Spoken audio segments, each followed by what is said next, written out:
আসসালামু আলাইকুম। তোমাদের সবাইকে বিদ্যালয়ে স্বাগতম। আমি সাকিব উল হাসান, আজকে থেকে তোমাদের ফিজিক্স ইনস্ট্রাক্টর।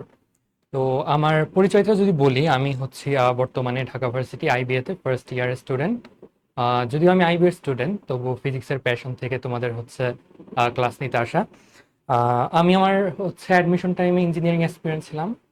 আমি বুয়েটে 1157তম এবং কুয়েটে 40তম হই। সো আমার যতটুকু নলেজ আছে আমি চেষ্টা করব এখন থেকে তোমাদেরকে তোমাদের যতগুলো চ্যাপ্টার কভার করা যায় করে দেওয়ার।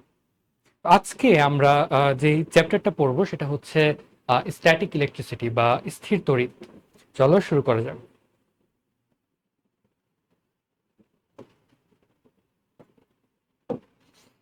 হ্যাঁ, স্থির তড়িৎ। আসলে তড়িৎ জিনিসটা কি? তড়িৎ হচ্ছে চার্জ বা আধানের ক্রিয়া বা প্রতিক্রিয়া বা প্রভাব। যেমন ধরো এই যে লাইট জ্বলতেছে বা ফ্যান চলতেছে বা তুমি যেই ডিভাইসে এখন ক্লাসটা করতেছো, সবকিছুই কিন্তু হচ্ছে আলটিমেটলি কি কারেন্টের সাহায্যে চলতেছে, বিদ্যুতের সাহায্যে চলতেছে। তো এই বিদ্যুৎটা দুই ধরনের হয়, স্থির তড়িৎ অ্যান্ড চলতড়িৎ। একটা হচ্ছে স্ট্যাটিক ইলেকট্রিসিটি আর একটা হচ্ছে কারেন্ট ইলেকট্রিসিটি। যেই চার্জটা স্থির থাকে, সেই চার্জ দিয়ে যেই আহ, তড়িৎটা সৃষ্টি হয় সেটা হচ্ছে স্ট্যাটিক ইলেকট্রিসিটি। আর যেটা হচ্ছে গতিশীল চার্জ থাকে, সেটা দিয়ে যেই তড়িৎ উৎপন্ন হয় সেটা হচ্ছে কারেন্ট ইলেকট্রিসিটি। আমরা হচ্ছে চার্জ সম্পর্কে যদি আরেকটু জানি তাহলে হচ্ছে আইডিয়াটা একটু ক্লিয়ার হয়ে যাবে। আমরা নেক্সট স্লাইডে চলে যাই। আচ্ছা, তার আগে আমরা হচ্ছে হিস্ট্রিটা নিয়ে একটু জানি, আমাদের স্থির তড়িৎটা কোত্থেকে আসলো। সবার প্রথমে আমরা যদি একদম খ্রিস্টপূর্ব 600-তে চলে যাই, তখন গ্রিক একজন ফিলোসফার ছিলেন, তার নাম হচ্ছে থ্যালিস। ওনাকে বলা হতো থ্যালিস অফ মিলেটাস। উনি মিলেটাসে থাকতেন, তাই থ্যালিস অফ মিলেটাস বলা হতো। তো উনি একদিন হচ্ছে অম্বর গাছের মধ্যে থাকে, যেটাকে এম্বার বলে ইংলিশে, এক ধরনের গোল্ডেন কালার একটা সাবস্টেন্স। তো এটা দিয়ে উনি এক্সপেরিমেন্ট করতেছিলেন। কি ধরনের এক্সপেরিমেন্ট? উনি হচ্ছে এটাকে কোনো কিছু একটা দিয়ে ঘষে উনি যখন হচ্ছে একদম হালকা হালকা অবজেক্ট, যেমন ধরো ছেঁড়া ছেঁড়া কাগজ ছোট ছোট, এগুলোর কাছে আনতেন, তখন উনি দেখতে পাইলেন যে কি এই যে অ্যাম্বারটা এটা কাগজগুলোকে আকর্ষণ করতেছে, আকর্ষণ করে নিজের মাঝে নিয়ে নিচ্ছে। তো তখন তো হচ্ছে মানুষজন ইলেকট্রিসিটি সম্পর্কে জানতো না, তখন হচ্ছে ফিজিক্স বলো বা সায়েন্স বলো এগুলা অতটা উন্নত ছিল না। তখন মানুষ ভাবতো কি, হয়তোবা এই যে পদার্থটা এটা হয়তোবা কোনো এক ধরনের ম্যাজিক্যাল কোনো একটা পদার্থ, যেটার মাঝে হয়তো কোনো একটা সোল আছে। আমি যখন এটাকে ঘষতেছি, আমার কি অ্যালাদিনস ল্যাম্পের মতো এটার ভিতরের যেই সোলটা এটা অ্যাওয়েকেন হয়ে যাচ্ছে, যার ফলে এটা আশেপাশে সবকিছুকে আকর্ষণ করে নিচ্ছে। তো এই ঘটনাটা আস্তে আস্তে হচ্ছে গ্রিক বা তার আশেপাশের অনেক জায়গায় হচ্ছে আস্তে আস্তে ছড়ায় যায়, মানুষ এটার সাথে ফ্যামিলিয়ার হয়ে যায়। বাট কেউ এটার হচ্ছে এক্সপ্লেনেশনটা কখনো দিতে পারেনি। একদম আরো পরে তখন হচ্ছে 1600 সালের দিকে উইলিয়াম গিলবার্ট নামের একজন সায়েন্টিস্ট দেখলেন যে না, শুধু এম্বার না, আরো বিভিন্ন বিভিন্ন অবজেক্ট আছে যেগুলোকে আমি যদি ঘষে এরকম হালকা বিভিন্ন বস্তুর কাছে আনি, ওই অবজেক্টগুলো কি হালকা বস্তুটাকে আকর্ষণ করতেছে। তো উনি এটা একটা নাম দিলেন। ধরো এই যে এম্বারটা, এম্বারটার গ্রিক যেই নামটা সেটা হচ্ছে ইলেকট্রন। ইলেকট্রন এটা ছিল, এটার মানে হচ্ছে কি এম্বার। তো উইলিয়াম গিলবার্ট যখন দেখলেন যে না, শুধু এম্বার না, অন্যান্য অনেক পদার্থের মাঝে এই ধর্ম বা এই বৈশিষ্ট্যটা দেখতে পাওয়া যায়, উনি তখন ওইসব পদার্থকে একটা নাম দিলেন, সেটা হচ্ছে এটার নাম ছিল এম্বার বা অম্বর। উনি পরের বার নাম দিলেন অম্বরের মতো বা এম্বার লাইক।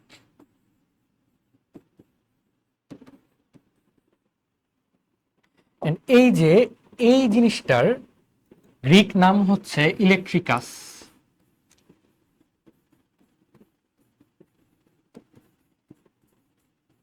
এই ওয়ার্ডগুলো থেকে কিন্তু পরবর্তীতে হচ্ছে ইলেকট্রন বা ইলেকট্রিসিটি এই ওয়ার্ডগুলো আসছে। তো এগুলো হচ্ছে মেইনলি এম্বার থেকেই আসছে। তো উনি যে এইটার নাম পর্যন্ত দিলেন, এরপরে এই ধর্মটাকে কাজে লাগিয়ে অটো ভেন গুয়েরিক নামক একজন সায়েন্টিস্ট একটা ইলেকট্রোস্ট্যাটিক জেনারেটর বানায়। ইলেকট্রোস্ট্যাটিক জেনারেটরটি কি আমরা হচ্ছে অনেক সময় মুভি বলো বা ইউটিউবে বা যেখানে হোক দেখছি যে একটা বলের মতো থাকে, ওইটায় হাত দিয়ে ধরলে কি মানুষের চুল হচ্ছে খাড়া হয়ে যায়, এটা হচ্ছে ইলেকট্রোস্ট্যাটিক জেনারেটর। তো ওনার পরে আরেকজন সায়েন্টিস্ট আছেন, ওনার নাম হচ্ছে চার্লস ডুফে। উনি দেখলেন যে না, এই যে অ্যাম্বারটা যে হচ্ছে ছোট ছোট অবজেক্ট গুলাকে আকর্ষণ করতেছে, এটা শুধু আকর্ষণ না, এটা হচ্ছে বিকর্ষণও করতে পারে। কিভাবে বিকর্ষণ করে? উনি দুইটা অ্যাম্বার নিলেন, দুইটাকেই ঘষলেন, ঘষার পর যখন দুইটা অ্যাম্বার কাছাকাছি আনতেছে তখন দেখলেন যে কি না, ওরা হচ্ছে বিকর্ষণ করতেছে। কিন্তু যখন আমি হচ্ছে অন্য কোনো অবজেক্টের কাছে নিয়ে আসতেছি, ওইটাকে আবার আকর্ষণ করতেছে। এই যে দুইটা ভিন্ন প্রপার্টিজ, ভিন্ন ধর্ম থেকে উনি একটা কনক্লুশনে আসলেন, একটা সিদ্ধান্তে আসলেন। সিদ্ধান্তটা কি? যে আমাদের দুই ধরনের চার্জ থাকতে পারে, একটা হচ্ছে পজিটিভ চার্জ আর একটা হচ্ছে নেগেটিভ চার্জ। আমি যখন সেম দুইটা চার্জকে, বা ধরো সেম দুইটাই প্লাস বা দুইটাই মাইনাস চার্জকে কাছে আনতেছি, তখন তারা হচ্ছে বিকর্ষণ করে। বাট আমি যখন হচ্ছে অপোজিট চার্জকে কাছে আনি, তখন তারা হচ্ছে কি আকর্ষণ করে। এবার ওনার এই আইডিয়াটাকে কাজে লাগায় আস্তে আস্তে আমাদের এই যে স্ট্যাটিক ইলেকট্রিসিটিটা অনেক ডেভেলপ হতে থাকে। একটা সময় হচ্ছে বেঞ্জামিন ফ্রাঙ্কলিন নামক একজন সায়েন্টিস্ট, উনি একটা থিওরি দেন যে এই যে আকাশে যে আমরা হচ্ছে লাইটনিং স্ট্রাইক দেখি, এটাও আসলে স্থির তড়িৎ। এটা প্রুভ করার জন্য উনি ঘুড়ি উড়ায় একটা এক্সপেরিমেন্ট করেন, যেটাকে বলা হয় যে পদার্থবিজ্ঞানের ইতিহাসে সব থেকে ডেঞ্জারাস একটা এক্সপেরিমেন্টের মধ্যে অন্যতম। কারণ হচ্ছে এই এক্সপেরিমেন্টটা করতে গিয়ে উনি অলমোস্ট মারা গিয়েছিলেন। ওনার ঘড়ির সাথে একটা মেটালের স্ট্রিং অ্যাটাচ করা ছিল, সো বিদ্যুৎ চমকানোর ফলে বিদ্যুৎটা একদম মেটাল স্ট্রিংটা হয়ে ওনার বডিতে অলমোস্ট পৌঁছে গিয়েছিল। উনি আর কি এই এক্সপেরিমেন্টের মাধ্যমে প্রুভ করেন যে এই যে বিদ্যুৎ চমকাচ্ছে, এটাও আসলে স্থির তড়িৎ। ওনার পরে আরো বিভিন্ন সায়েন্টিস্ট এসে পরবর্তীতে হচ্ছে স্থির তড়িতের যেসব থিওরিগুলো, এগুলোকে আরো অনেক ডেভেলপ করেন। তো আমরা হচ্ছে চার্জ সম্পর্কে একটু জানি। এতক্ষণ চার্জ নিয়ে বলছিলাম, চার্জ সম্পর্কে একটু জানি। আমি একটা নতুন পেজে চলে যাই।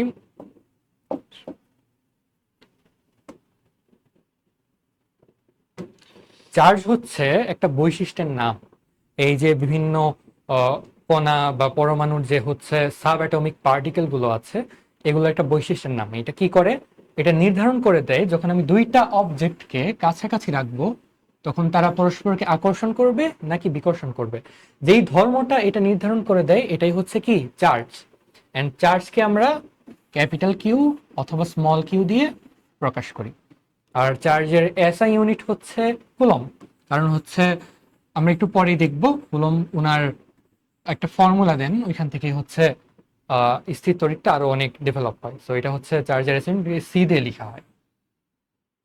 চার্জ হচ্ছে দুই ধরনের হইতে পারে, যেমন আমরা একটু আগে বললাম, একটা হচ্ছে প্লাস চার্জ আর একটা হচ্ছে মাইনাস চার্জ। আসলে তো চার্জের কোনো নাম নাই যে আমি এটাকে প্লাস বলতে হবে বা এটাকে মাইনাস বলতে হবে। যখন হচ্ছে সায়েন্টিস্টরা দেখলো যে চার্জ দুই ধরনের হয়, ওনারা র্যান্ডমলি একটা নাম দিলেন প্লাস, র্যান্ডমলি আরেকটা নাম দিলেন মাইনাস। আর আমরা একটু আগে দেখলাম যে কি সেম চার্জ পরস্পরকে আকর্ষণ করে, বিকর্ষণ করে, এন্ড অপোজিট চার্জ পরস্পরকে আকর্ষণ করে। আমাকে স্লাইডটা চলে যাই। আমরা এতটুকু করে এবার হচ্ছে দেখো, চার্জের জন্য দায়ী কণা, প্রোটন এবং ইলেকট্রন। অর্থাৎ এই যে আমরা কি জানি, একটা পরমাণুর মাঝে ধরো হচ্ছে এটা হচ্ছে পরমাণু, মাঝখানে কি থাকে? নিউক্লিয়াস। এন্ড এটার আশেপাশে থাকে কক্ষপথ ইলেকট্রনের। নিউক্লিয়াসে কি থাকে? Neutron and proton. Neutron charge নিরপেক্ষ হয়, প্রোটন হয় প্লাস চার্জ। আর হচ্ছে প্লাস চার্জ। আর হচ্ছে যে কক্ষপথটা দেখতেছো বাহিরে, এখানে ইলেকট্রন ঘোরাঘুরি করে। তো এটা হচ্ছে বেসিক্যালি আমাদের একটা পরমাণুর মডেল। এই যে প্রোটনটা, এই প্রোটনটা হচ্ছে সকল প্লাস চার্জের জন্য দায়ী। পৃথিবীতে যত প্লাস চার্জ আছে সেটার জন্য দায়ী হচ্ছে প্রোটন, এন্ড যত মাইনাস চার্জ আছে সেটার জন্য দায়ী হচ্ছে ইলেকট্রন। এবার একটা ইন্টারেস্টিং টপিক আমরা পড়বো, সেটা হচ্ছে ধনাত্মক চার্জ আর ঋণাত্মক চার্জ কিভাবে তৈরি হতে পারে। চলো আমরা একটা স্লাইড নিয়ে নিই। ধরো আমি একটা পজিটিভ চার্জ ক্রিয়েট করব। ফর এক্সাম্পল, ধরো অক্সিজেন পরমাণুটা যদি আমি নেই, আমার অক্সিজেন পরমাণু, অক্সিজেন পরমাণুতে কি 8টা প্রোটন থাকে, পারমাণবিক সংখ্যা 8। আমরা আরো জানি 8টা ইলেকট্রন থাকে।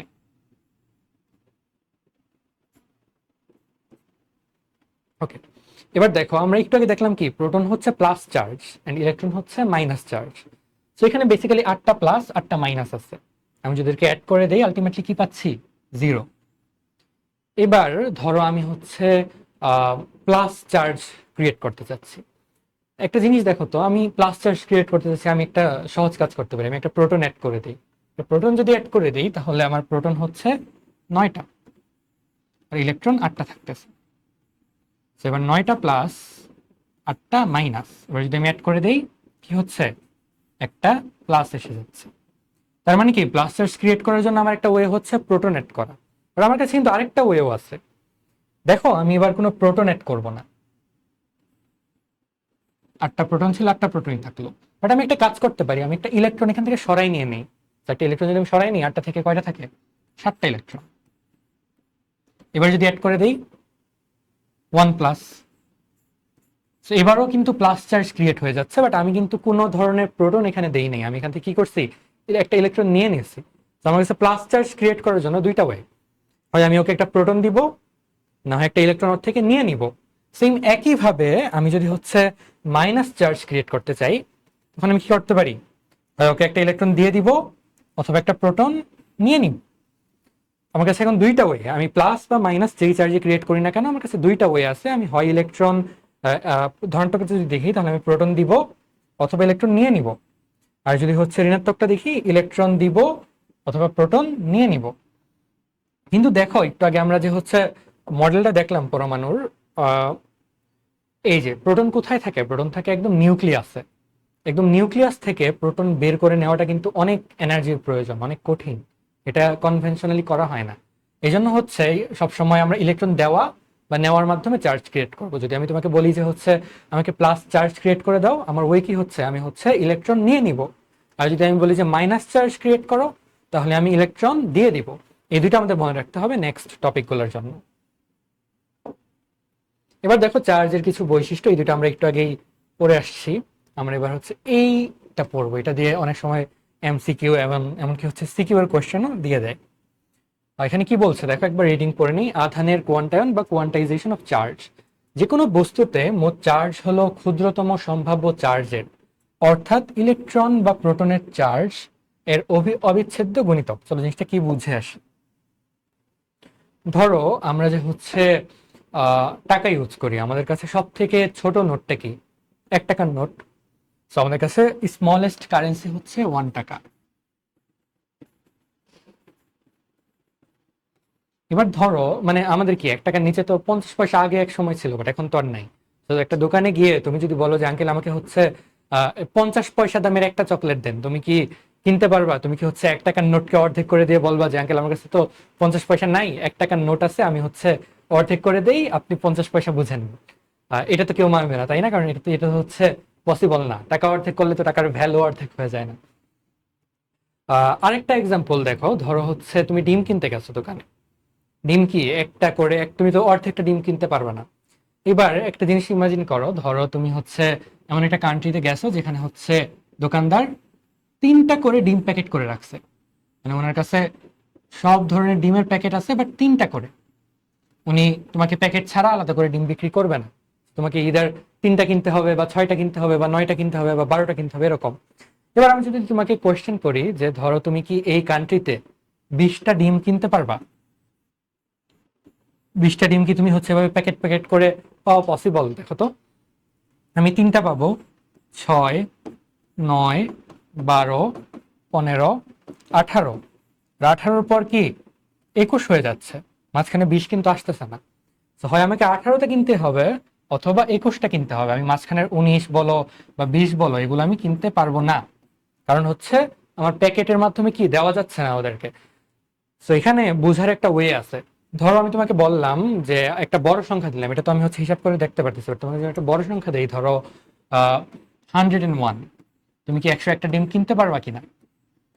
এটা বোঝার জন্য আমি তো একদম ইজিলি এক কাজ করতে পারি, 101কে আমি কি 3 দিয়ে ডিভাইড করে দেই, কত আসে দেখি। সেটাকে আমি 3 দিয়ে ডিভাইড করি, আমার আসতেছে 33.67। সো আমি 33টা প্যাকেট নেওয়ার পরেও আমার কাছে কিন্তু একটা 0.67 থেকে যাচ্ছে, মানে আরেকটা প্যাকেটের 0.67 নিতে হচ্ছে, কিন্তু এটা তো পসিবল না। তার মানে 101টা ডিম আমার পক্ষে কেনা পসিবল না। এবার ধরো আমি যদি বলি 102টা ডিম কিনতে পারবো কিনা, এটা দেখো তো, এটাও কিন্তু সেম। আমি 102কে 3 দিয়ে ডিভাইড করে দিচ্ছি, আর 3 দিয়ে ডিভাইড করলে আসে কি 34। সো আমি যদি 34টা প্যাকেট কিনি তাহলে কিন্তু আমার 102টা ডিম হয়ে যাচ্ছে, তার মানে আমি কি এই কান্ট্রিতে গিয়ে 102টা ডিম কিনতে পারবো। তো এটা আমি বের করলাম কিভাবে, আমি দেখতেছি যে আমার যে স্মলেস্ট অ্যামাউন্ট যেটা যেটা হচ্ছে আমার 3টা করে ডিম বিক্রি করে, এই 3টা দিয়ে আমি যদি ডিভাইড করে দিই কোনো একটা নাম্বারকে, যদি আমি একটা ইন্টিজার পাই তাহলে আমি বলতে পারবো যে কি এতগুলা ডিম আমি কিনতে পারবো।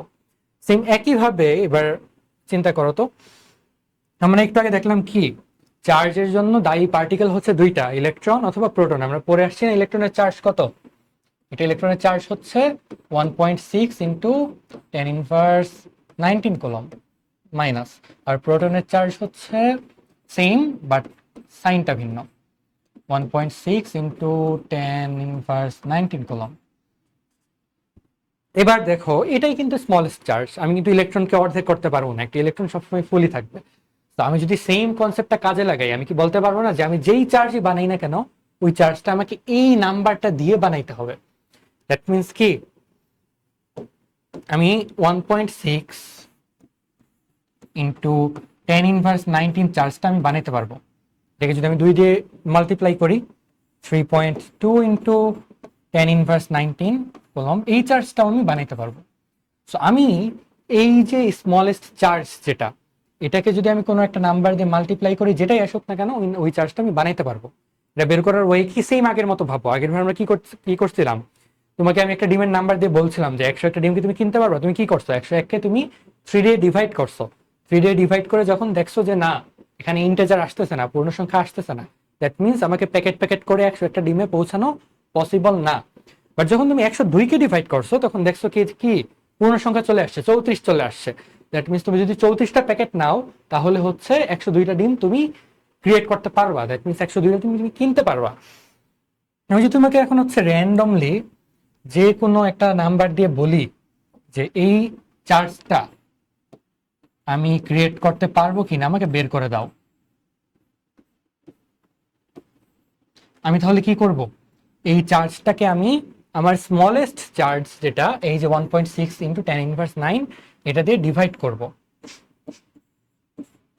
এটা দিয়ে ডিভাইড করে আমি যদি হচ্ছে কি পূর্ণ সংখ্যা পাই তাহলে আমি বলতে পারবো যে না আমি হচ্ছে হ্যাঁ আমি চার্জটা ক্রিয়েট করতে পারবো।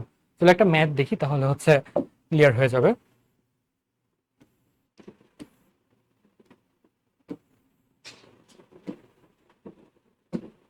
দেখো কোশ্চেনটা পড়ো, একজন ছাত্র তেলের ফোঁটার উপর চার্জ পরিমাপ করার জন্য একটা পরীক্ষা করছে, সে 4টা ভিন্ন ফোঁটার উপর নিম্নলিখিত চার্জ পরিমাপ করছে, কোন ফলাফলটি সব থেকে সঠিক হওয়ার সম্ভাবনা আছে।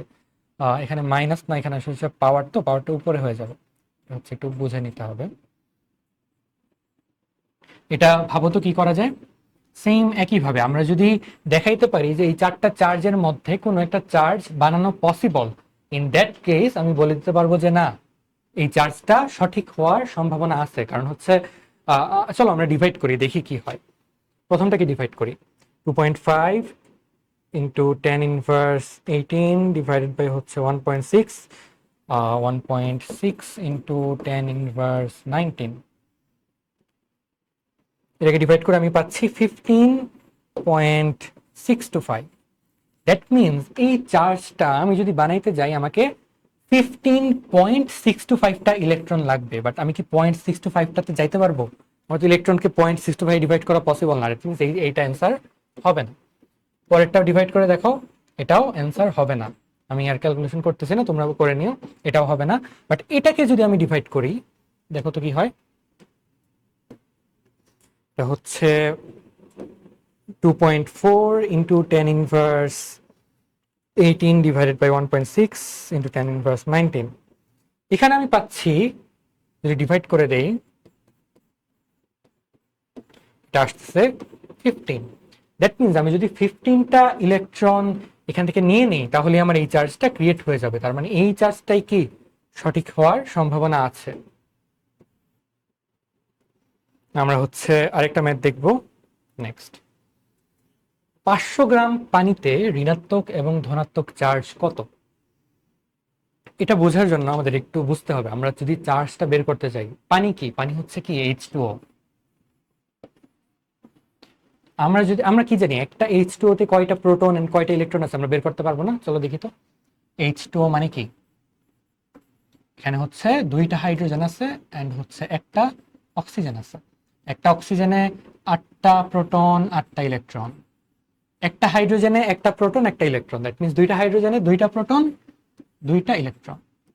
অ্যাড করে দেই তাহলে কি দাঁড়াচ্ছে, একটা পানির অণুতে 10টা প্রোটন অ্যান্ড 10টা ইলেকট্রন আছে। এবার দেখো আমরা একটা প্রোটনের চার্জ অ্যান্ড একটা ইলেকট্রনের চার্জ জানি, তো আমরা কি হচ্ছে 10টা প্রোটন অ্যান্ড 10টা ইলেকট্রনের চার্জ বের করতে পারবো না? কিভাবে করবো? একটা প্রোটনের চার্জ হচ্ছে 1.6 ইন্টু 10⁻19, ইট মিনস 10টা প্রোটনের চার্জ হচ্ছে এটা গুণ 10, এটার অ্যান্সার আসবে 1.6 ইন্টু 10⁻18। এত কলম পজিটিভ চার্জ। সেম একইভাবে নেগেটিভ চার্জ, এতগুলাই নেগেটিভ চার্জ থাকবে, এতগুলাই হচ্ছে -1.6 ইন্টু 10⁻18। এবার দেখো আমরা এতটুকু ডেটা পেয়ে গেছি যে একটা পানির অণুতে এতটুকু পজিটিভ চার্জ অ্যান্ড এতটুকু নেগেটিভ চার্জ আছে। আমরা যদি সামহাও বের করতে পারি যে 500 গ্রামে কয়টা পানির অণু আছে, তাহলেই কিন্তু আমরা হচ্ছে এটাকে মাল্টিপ্লাই করে দিলে অ্যান্সারটা চলে আসবে না? এটা কিভাবে করা যায়? আমরা হচ্ছে কেমিস্ট্রিতে একটা ফর্মুলা পড়ছিলাম, মোল সংখ্যা। আই হোপ তোমরা হচ্ছে অলরেডি কমপ্লিট করে ফেলছো, চ্যাপ্টারটা এসএসসিতেও ছিল।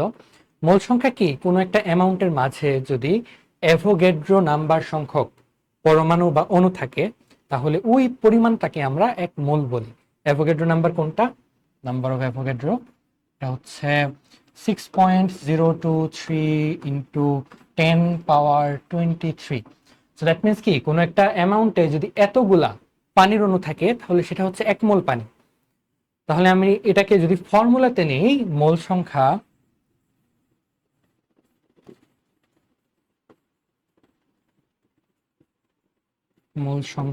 n সমান আমি লিখতে পারি কি, n divided by number of Avogadro. এটা কিভাবে? ধরো তোমার কাছে হচ্ছে এতগুলা পানির অণু আছে, তাহলে তো আমি বলতে পারতেছি যে এক মোল পানি।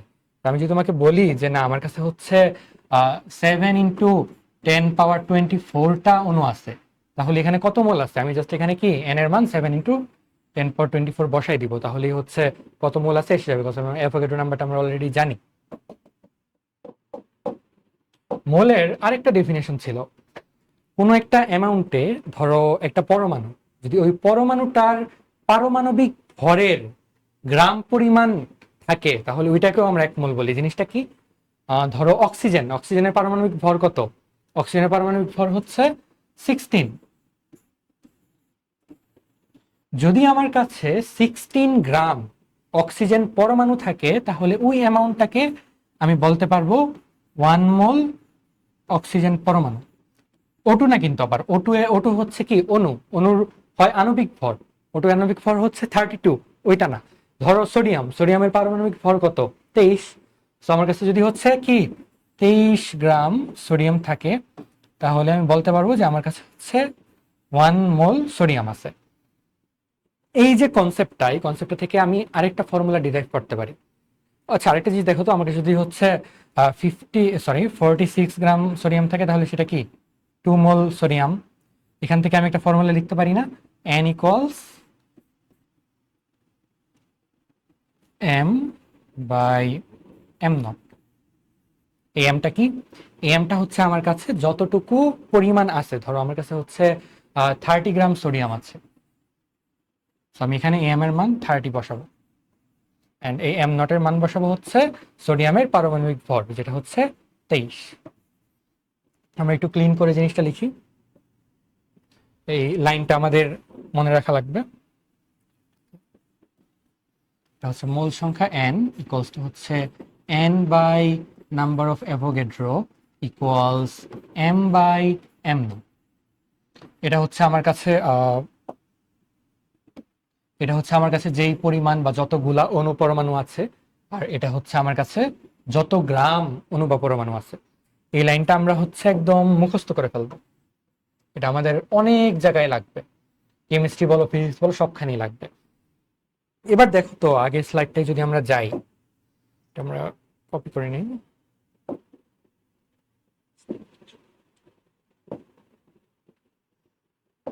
ক্লিন করে ফেলি।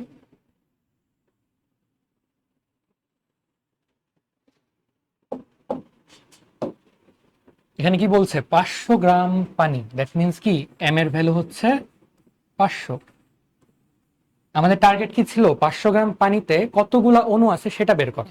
আমরা ফর্মুলাটা লিখে ফেলি, n equals n divided by number of Avogadro equals m divided by m naught। আমরা এবার কি কি জানি, এটা জানি পানির আণবিক ভর কত 18, এটাও জানি। অ্যাভোগাড্রো নাম্বার কত 6.023 ইন্টু 10 পাওয়ার 23, এটাও জানি। আমাদের বের করতে হবে কি এই ক্যাপিটাল এনটা। তো এটা বের করার জন্য আমরা কি লিখতে পারি, n equals number of Avogadro into m by m naught। এগুলো বসিয়ে দিই, 6.023 ইন্টু 10 পাওয়ার 23 ইন্টু m হচ্ছে 500 গ্রাম, সো 500 গ্রাম বসাবো, আর m নট হচ্ছে 18। দেখি কত আসে।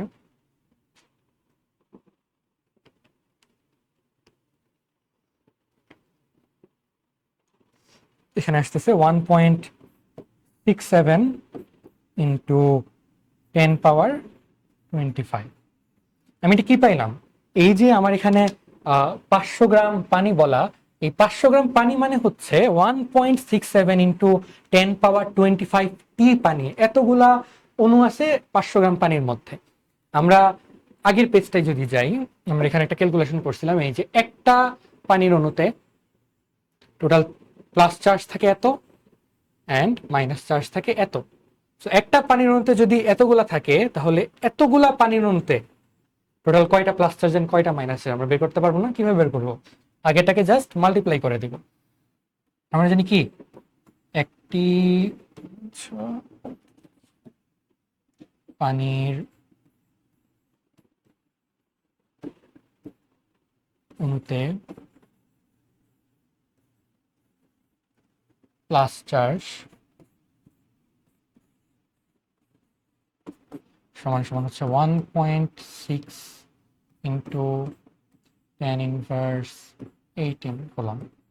তো এতগুলা পানির অণুতে 1.67 ইন্টু 10 পাওয়ার 25 টি পানির অণুতে পজিটিভ চার্জ হচ্ছে 1.6 ইন্টু 10 ইনভার্স 18 ইন্টু 1.67 ইন্টু 10 পাওয়ার 25 কলম। অ্যান্সার কত আসে দেখে ফেলি।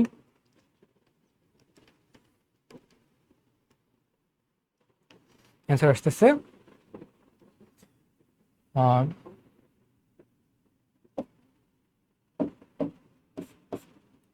2.67 ইন্টু 10 পাওয়ার 7 কলম। সো এতগুলা প্লাস চার্জ আছে। সেম একইভাবে আমরা যদি মাইনাস চার্জেরটা করি, আমরা দেখবো যে এতগুলা মাইনাস চার্জও আছে। তো আশা করি এই ম্যাথটা তোমরা বুঝতে পারছো। আচ্ছা, পরের ম্যাথে চলে যাই।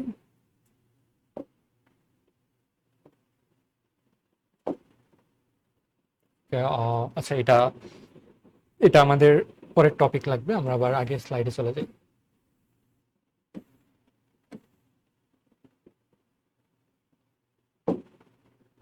তাহলে আমরা আধানের কোয়ান্টায়ন বা কোয়ান্টাইজেশন অফ চার্জ বুঝে ফেলছি। এবার আমরা আরেকটা প্রপার্টি দেখবো, সেটা হচ্ছে চার্জের সংরক্ষণশীলতা। এটা কি, এটা হচ্ছে সিম্পল একটা জিনিস। আমাদের ইউনিভার্সে বা কোনো একটা সিস্টেমে চার্জ কখনোই ধ্বংস বা সৃষ্টি হতে পারে না। সবসময় চার্জ কি হয়, একটা বস্তু থেকে আরেকটা বস্তুতে স্থানান্তর হয়। এটা অনেকটা হচ্ছে যান্ত্রিক শক্তির সংরক্ষণশীলতার মতো। শক্তি কখনো সৃষ্টি বা ধ্বংস করা যায় না, জাস্ট একটা ফর্ম থেকে আরেকটা ফর্মে যেমন যায়, তেমনি চার্জ হচ্ছে তৈরি করা বা ধ্বংস করা যাবে না। এটা জাস্ট একটা বস্তুর মধ্যে স্থানান্তর করা যেতে পারে। আমরা নেক্সটে চলে যাই।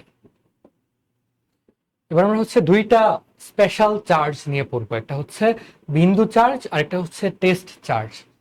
বিন্দু চার্জটা কি, ধরো আমাদের হচ্ছে রিয়েল লাইফে যত ধরনের বস্তু আছে সবগুলো কি একটা আকার আকৃতি আছে, বাট বিন্দু চার্জ হচ্ছে এমন একটা জিনিস, সেটা আমরা তাত্ত্বিকভাবে বা থিওরিটিক্যালি ধরে নিই, যেটার কোনো ধরনের কি আকার নেই, একদম একটা ডট। এই ডটটা আমরা কেন ধরি, ডটটা ধরি হচ্ছে কি বিভিন্ন পরীক্ষা নিরীক্ষা করার জন্য, জাস্ট ক্যালকুলেশন করার জন্য, যাতে হচ্ছে আশেপাশের কোনো কিছু দ্বারা এফেক্টেড না হয়। সো যেই চার্জ কোনো স্থান দখল করে না, সেটাই হচ্ছে বিন্দু চার্জ। এবার এর কি আছে, আকর্ষণ বিকর্ষণ করার বৈশিষ্ট্য আছে। পরের চার্জটা কি, টেস্ট চার্জ। টেস্ট চার্জটা হচ্ছে একদম ছোট এক ধরনের চার্জ, যেটা আমরা কোনো একটা আহ, উপস্থিতিতে যেটা কোথাও আনলে ওই চার্জের কারণে অন্য চার্জগুলো এফেক্টেড হয় না। এটা আমরা হচ্ছে পরে আরো বুঝতে পারবো, আপাতত জাস্ট এইটুকু জেনে রাখি। আমরা পরের স্লাইডে চলে যাই। এবার আমরা সব থেকে ইম্পর্টেন্ট টপিকটা পড়বো আজকের ক্লাসে, সেটা হচ্ছে কুলম্বের সূত্র। এই যে আমরা কুলম্ব পড়তেছিলাম, সি এত কুলম্ব চার্জ, এই কুলম্বের নামটা এখান থেকে আসছে, কারণ উনি হচ্ছে সব থেকে রেভলিউশনাইজ একটা হচ্ছে ফর্মুলা দিয়েছিলেন স্ট্যাটিক ইলেকট্রিসিটি। যদিও হচ্ছে তোমরা হচ্ছে বলতে পারো যে না, উনি তো নিউটন এটা কপি মারছে, অবশ্য ফর্মুলা একটা একই রকম। এটারও কারণ আছে, আমরা যখন হচ্ছে মহাকর্ষ চ্যাপ্টারে যাব তখন আমরা হচ্ছে এটা বুঝাই দিব কেন দুইটা ফর্মুলা সেম। চলো আমরা হচ্ছে ফার্স্ট লটা দেখি। একটা নির্দিষ্ট মাধ্যমে দুইটা বিন্দু চার্জের মধ্যে আকর্ষণ বা বিকর্ষণ বলের মান হচ্ছে, ধরো হচ্ছে এই যে দুইটা বিন্দু চার্জ আমি নিলাম, ধরো এই চার্জটা হচ্ছে Q1, এই চার্জটা হচ্ছে Q2। উনি কি বলছে, এই যে ওরা যে আকর্ষণ বা বিকর্ষণ করতেছে, একটা বলের কারণে আকর্ষণ বা বিকর্ষণ করতেছে, তাই না? এই বলের মানটা এই চার্জগুলার গুণফলের সরাসরি সমানুপাতিক, অর্থাৎ F সমানুপাতিক Q1 Q2। আরেকটা কথা বলছে, আচ্ছা এই যে সমানুপাতিক এর মানে হচ্ছে যে দূরত্বটা এক্ষেত্রে ফিক্সড, দূরত্বটা ফিক্সড থাকলে তারা সমানুপাতিক। সেম একইভাবে ওনার সেকেন্ড লটা হচ্ছে চার্জের মধ্যবর্তী দূরত্বের বর্গের ব্যস্তানুপাতিক। দ্যাট মিনস আমি যদি এবার চার্জগুলোকে স্থির রাখি, আমরা এটা একটু ডিটেলসে বুঝবো, তার আগে একটু দেখি এটার মানে কি। এটার মানে হচ্ছে 1/r², এই যে ইনভার্সলি প্রপোর্শনাল টু r²। আরেকটা কথা বলছে, বল দুইটা চার্জের সংযোগকারী সরল রেখা বরাবর কাজ করে। অর্থাৎ আমি যদি বলটাকে একটা লাইন দ্বারা কানেক্ট করে দেই, এই বলটা হচ্ছে এই লাইন বরাবর কাজ করবে। চলো জিনিসটা একটু বুঝি আমরা একটা নতুন স্লাইড নিয়ে। আমরা দুইটা অবজেক্ট নিয়েছিলাম, দুইটা বিন্দু বস্তু। বিন্দু বস্তু নিচ্ছি কারণ হচ্ছে কুলম্বের যে ফর্মুলা, এটা বিস্তৃত বস্তুর ক্ষেত্রে কাজ করে না, ওইটার ক্ষেত্রে অন্য ফর্মুলা কাজ করে, আমাদের লেভেলে নাই। ধরো দুইটা চার্জ Q1 Q2, তারা হচ্ছে আর ডিস্টেন্সে আছে। এবার আমি এক্সপেরিমেন্ট করব। ধরো আমি হচ্ছে কুলম্ব, আমি হচ্ছে সায়েন্টিস্ট কুলম্ব। আমি কিভাবে এক্সপেরিমেন্ট করব, দুইটা চার্জকে আমি একটা ডিস্টেন্সে ফিক্স করে দিছি, ধরো 1 মিটার একদম ফিক্স করে দিছি, ওরা নড়তে পারবে না। এবার আমি ডেটা নিচ্ছি। কিভাবে ডেটা নিচ্ছি, আমি ওদের এফটা ক্যালকুলেট করতেছি সামহাউ। ধরো আমি ডেটা পাইলাম 10 নিউটন।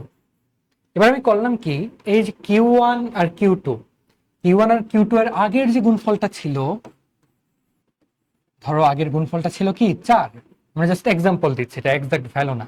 এবার আমি এটাকে দ্বিগুণ করে দিলাম, যদি দ্বিগুণ করে দেই তাহলে কি দাঁড়ায় 8, কিন্তু ডিস্টেন্সটাকে কিন্তু কি চেঞ্জ করি নাই। এই যে আমি 8 বানাই দিলাম, আমি দেখতেছি একটু আগে আমার ফোর্স ছিল 10, এবার আমি যেই দ্বিগুণ করে দিছি আমার ফোর্সটাও দ্বিগুণ হয়ে গেছে। যদি আমি 3 গুণ করে দেই, 3 4 12, আমার ফোর্সটা কি 3 গুণ হয়ে যাবে, 30 নিউটন হয়ে যাবে। এই যে ক্যালকুলেশনটা, এই ক্যালকুলেশনটা থেকে উনি প্রথম সম্পর্কটা আবিষ্কার করেন, Q1 Q2। দ্বিতীয় সম্পর্কটাতে কিভাবে আসেন, এবার উনি চার্জ গুলাকে একদম স্থির করে দিচ্ছেন, অর্থাৎ Q1 আর Q2 এরা কখনো চেঞ্জ হবে না। বাট এবার আমি আরটাকে চেঞ্জ করব। ধরো এবার হচ্ছে আমার সেম আগের মতো, এবার হচ্ছে ধরো আর একটু ইজি যদি করি, ধরো 100 নিউটন ছিল আমার ফোর্সটা, ধরো 100 নিউটন আমি ক্যালকুলেট করছি, এটাও অবজেক্টের মাঝে Q1 Q2 ফিক্সড। ধরো আর এর ভ্যালু ছিল 10, আর এর ভ্যালু 10 থাকে, আমি এফ পাইছি 100 নিউটন। এবার যদি আমি আরকে দ্বিগুণ করে দেই, অর্থাৎ আরকে যদি আমি হচ্ছে 20 করে দেই, তাহলে কি হবে, আমরা কি দেখছি F inversely proportional to 1/r²। That means আমি এটাকে দ্বিগুণ করে দিলে এটা হয়ে যাবে 1/2²। দ্যাট মিনস কি 1/4। সো এটার 1/4 হয়ে যাবে, এটা হচ্ছে কত 25 নিউটন হয়ে যাবে। আমি যখন দ্বিগুণ করে দিছি, এটা কি হচ্ছে 1/4 হয়ে গেছে, সো 1/2² হয়ে গেছে। এই যে 1/2² হইলো, 1/2² মানে কি 1/r² হয়ে গেছে। এই আইডিয়াটা থেকেই কুলম্ব এই রিলেশনটা আবিষ্কার করেন। এন্ড দুইটা সমানুপাতিক সম্পর্ক যখন আমি কম্বাইন করতে যাব, এন্ড সমানুপাতিক চিহ্নটা যখন আমি উঠাই দিব, আমরা এই নিয়মটা সবাই জানি, আমরা এসসিটি করে আসছি, এটাকে কম্বাইন করলে আমি পাচ্ছি কি এফ সমানুপাতিক Q1 Q2 divided by r²। এবার যদি আমি প্রপোর্শনাল বা সমানুপাতিক সাইনটা উঠাই দিই, আমি পাবো এফ সমানুপাতিক K ইন্টু, কে হচ্ছে constant, Q Q1 Q2 by R square. এই কেটার একটা ভ্যালু আছে, ভ্যালুটা হচ্ছে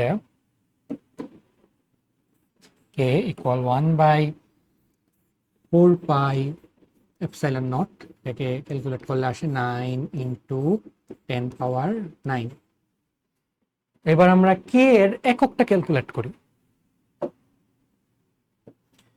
একক ক্যালকুলেট করার একটা ইজি ওয়ে আছে। ধরো এখানে কি ফর্মুলাটা কি ছিল, ফর্মুলাটা আমরা লিখে ফেলি। F equals K into Q1 Q2 by R square. এবার আমরা হচ্ছে কে কে এক সাইডে রেখে বাকিগুলোকে ওই সাইডে পাঠিয়ে দিই। F into R square by Q1 Q2। এই ফর্মুলাটা কিসের? ফোর্সের ফর্মুলা। সো কে যেটা, এটা হচ্ছে বেসিক্যালি একটা ফোর্স, কিন্তু ফোর্সটা কখন? সবগুলোকে আমরা এক করে দিব, ওয়ান বানিয়ে দিব। 1 1 1 মানে হচ্ছে দুইটা 1 কুলম্বের চার্জ যদি আমরা হচ্ছে 1 মিটার দূরত্বে প্লেস করি, তাহলে তারা পরস্পরকে যেই বল দিয়ে আকর্ষণ বা বিকর্ষণ করে সেটাই হচ্ছে কে। তো এটা এই যে আইডিয়াটা, এই আইডিয়াটা দিয়ে তুমি কিন্তু হচ্ছে ফিজিক্সের যে কোনো ডেফিনেশন দিতে পারবা। তুমি হচ্ছে এক সাইডে রেখে বাকিগুলোকে অন্য সাইডে পাঠিয়ে দাও, এন্ড বাকিগুলোতে কি ওয়ান করে দাও। ওয়ান করে একটাকে ওয়ান করিনি, আমি বলছি কি কে একটা ফোর্স, কারণ এটা ফোর্সের ফর্মুলা। তাই কি একটা ফোর্স, কিসের ফোর্স? যখন Q1 Q2 1, অর্থাৎ দুইটাই 1 কুলম্ব এন্ড তারা 1 মিটার ডিস্টেন্সে আছে। সো দুইটা 1 কুলম্ব চার্জ পরস্পর 1 মিটার ডিস্টেন্সে থাকলে তারা তাদেরকে যেই বলে আকর্ষণ করে সেটাই হচ্ছে কি কে, বা এই কনস্ট্যান্ট, কুলম্বস কনস্ট্যান্ট। এবার হচ্ছে আমরা ফর্মুলাটা বুঝে ফেললাম। এবার আমরা হচ্ছে একটা কাজ করতে পারি, আমরা একদম ম্যাথে চলে যাইতে পারি। এই ম্যাথটা আমরা পড়ি। আর হচ্ছে ফিজিক্সে ম্যাথ করার ক্ষেত্রে কি আমরা হচ্ছে লাইন বাই লাইন পড়বো এন্ড ফিগার ড্র করে ফেলবো। কি বলছে দেখি, দুইটা বস্তু পরস্পর থেকে 10 মিটার দূরে। দুইটা বস্তু আমরা এঁকে ফেলি, এই যে দুইটা বস্তু পরস্পর থেকে 10 মিটার দূরে। কি বলছে, প্রথম বস্তুর মাঝে 1500টি অতিরিক্ত ইলেকট্রন আছে। ইলেকট্রন থাকলে সেটা কি চার্জ হয়? Minus charge. আর ইলেকট্রন না থাকলে সেটা প্লাস চার্জ। তো আমরা জানি একটা ইলেকট্রনের চার্জ কত? একটা ইলেকট্রনের চার্জ হচ্ছে 1.6 ইন্টু 10⁻19 কুলম্ব। তো আমরা যদি 1500টা ইলেকট্রনের চার্জ বের করতে চাই, আমরা 1500 দিয়ে মাল্টিপ্লাই করব। 1500টা ইলেকট্রনের চার্জ, আচ্ছা একটা মাইনাস হবে এখানে। 1500টা ইলেকট্রনের চার্জ হচ্ছে -1.6 ইন্টু 10⁻19 ইন্টু 1500। এটার আমরা নাম দিলাম Q1। এটা আমরা একটু মাল্টিপ্লাই করে ফেলি, দেখি কি আসে। 1.6 আসছে 2.4 ইন্টু 10⁻16 কুলম্ব। তো এটার যে Q1টা আমরা পেয়ে গেছি, সেটা হচ্ছে 2.4 ইন্টু 10⁻16 কুলম্ব। Q2টা দেখি, Q2তে কি বলছে, দ্বিতীয় বস্তুটা একটা নিরপেক্ষ মৌল দিয়ে তৈরি। নিরপেক্ষ মৌল মানে কি, যতগুলো ইলেকট্রন ততগুলো প্রোটন আছে। বাট এরপরে কি বলছে, তারপর এটা থেকে 2.5 ইন্টু 10⁻25টা ইলেকট্রন সরাই নেওয়া হয়েছে। ইলেকট্রন সরাই নিলে কোন চার্জ হয় আমরা পড়ে আসছিলাম, প্লাস চার্জ হয়। সো এতগুলা ইলেকট্রন সরাই নেওয়া হয়েছে, এতগুলো ইলেকট্রনের কয়টা চার্জ হয় আমরা দেখি।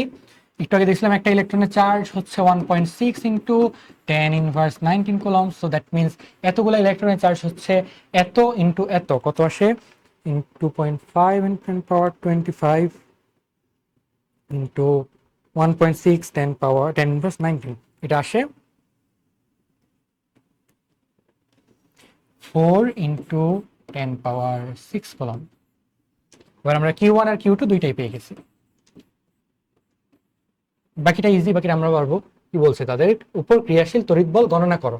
কিভাবে করবো, F ইকুয়ালস টু হচ্ছে কে Q1 Q2 by R square.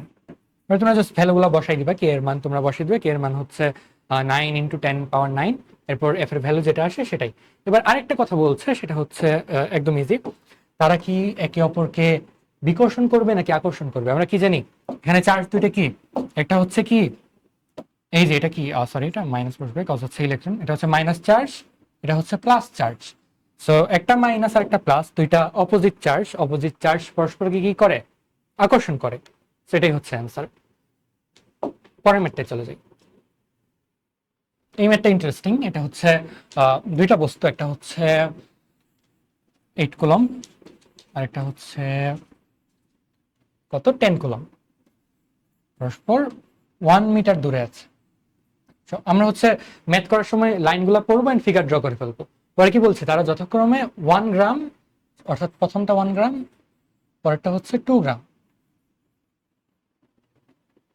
এবার হচ্ছে কি 8 কুলম কোশ্চেনে কি চাইছে সেটা দেখি। এই যে 8 কুলম চার্জটা, এই চার্জটা 10 কুলম চার্জের দিকে, অর্থাৎ এই যে এই বরাবর কত ত্বরণ অথবা মন্দন লাভ করবে। দেখো আমরা হচ্ছে এটা ত্বরণ লাভ করবে নাকি মন্দন লাভ করবে, এটা কিন্তু আমরা ম্যাথ না করেই বলতে পারি। কিভাবে বলতে পারি, দুইটা হচ্ছে কি সেম চার্জ, দুইটাই প্লাস চার্জ। দুইটা সেম চার্জ হইলে পরস্পরকে কি করে, আকর্ষণ করে না বিকর্ষণ করে? বিকর্ষণ করে। দুইটা সেম চার্জ পরস্পরকে বিকর্ষণ করতেছে, দূরে সরে যাচ্ছে। দূরে যদি সরে যায়, এটা পরস্পর দূরে সরে যাচ্ছে, আমাকে চাইছে এই বরাবর ত্বরণটা, বাট আমি দেখতেছি কি ওরা এই বরাবর সরে যাচ্ছে, অর্থাৎ যেই বরাবর ত্বরণ চাইছে সেই বরাবর না, বরং উল্টা দিকে সরে যাচ্ছে। দ্যাট মিনস কি মন্দন লাভ করতেছে। এটা আমরা বুঝতে পারছি। আমি ত্বরণটা চাইছি এই ডিরেকশন বরাবর, বাট আমরা দেখলাম কি না এই ডিরেকশন বরাবর তো যাচ্ছে না, যাচ্ছে হচ্ছে এই ডিরেকশন বরাবর।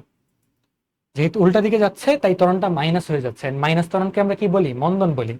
এতটুকু পার্ট আমরা বুঝে ফেললাম।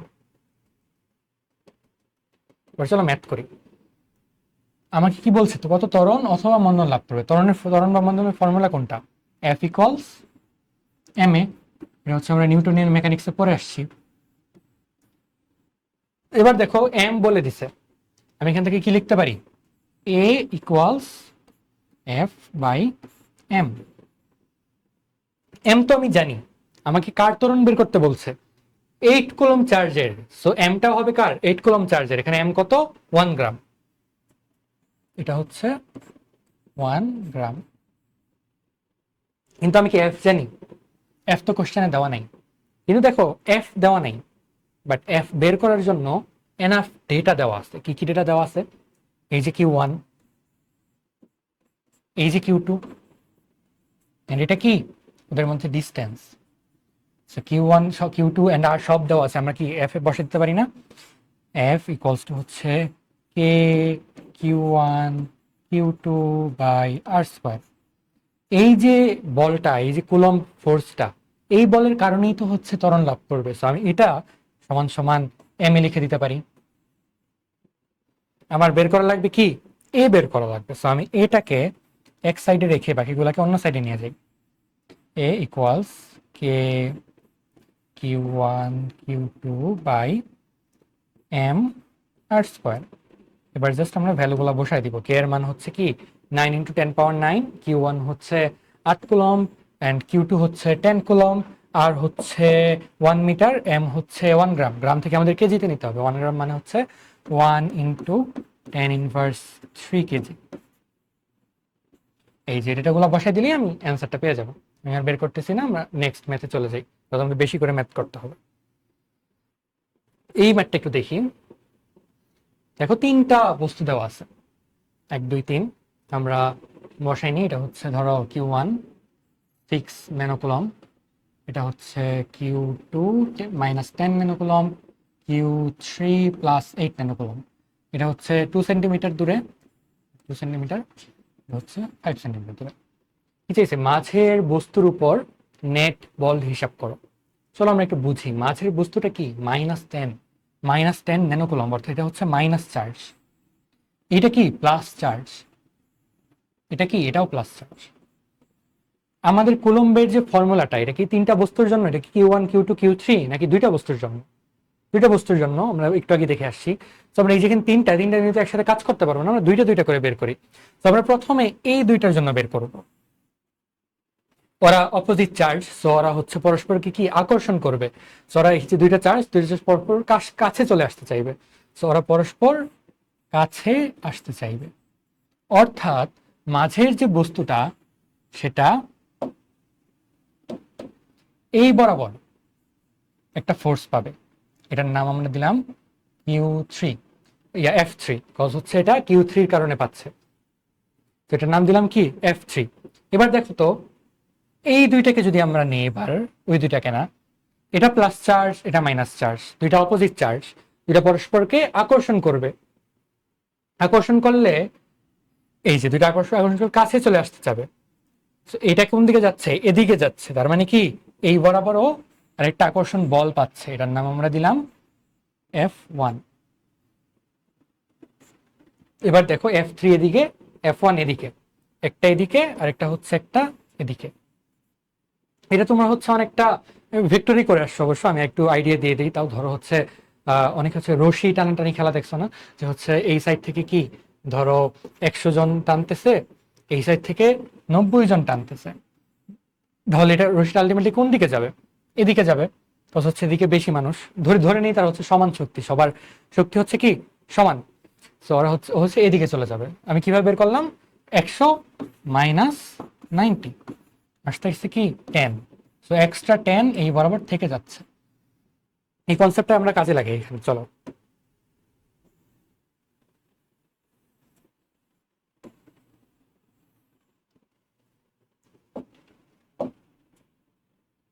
আমরা দেখলাম কি ও এই বরাবর F3 পাবে, এই বরাবর পাবে F1। তো F1 কিভাবে বের করব? F1 সমান সমান কে Q1 Q2 ডিভাইডেড বাই এই যে 2 সেন্টিমিটার, যেটা 2 সেন্টিমিটারকে মিটারে নিলে হয় কত? 0.02 মিটার। 0.02 স্কোয়ার ভ্যালুগুলো যদি বসাই দিই, 9 × 10⁻৯ এটা হচ্ছে 6 ন্যানোকুলম। ন্যানোকুলম থেকে আমাদের কিন্তু এসআই আসতে হবে। সো ন্যানো মানে হচ্ছে 10⁻৯, ন্যানো মানে 10⁻৯। সো হচ্ছে 6 × 10⁻৯, আর এটা হচ্ছে -10 ন্যানোকুলম। আমরা মাইনাসটা বসাবো না, আমরা হচ্ছে দিক যেহেতু আগেই বের করে নিছি তাই মাইনাস বসাইতে হবে না, আমরা এই ফর্মুলাতে কখনো মাইনাস সহ বসাবো না। তারপর হচ্ছে 10 ন্যানোকুলম, 10 × 10⁻৯ ডিভাইড বাই 0.02 এত নিউটন, কত আসতেছে?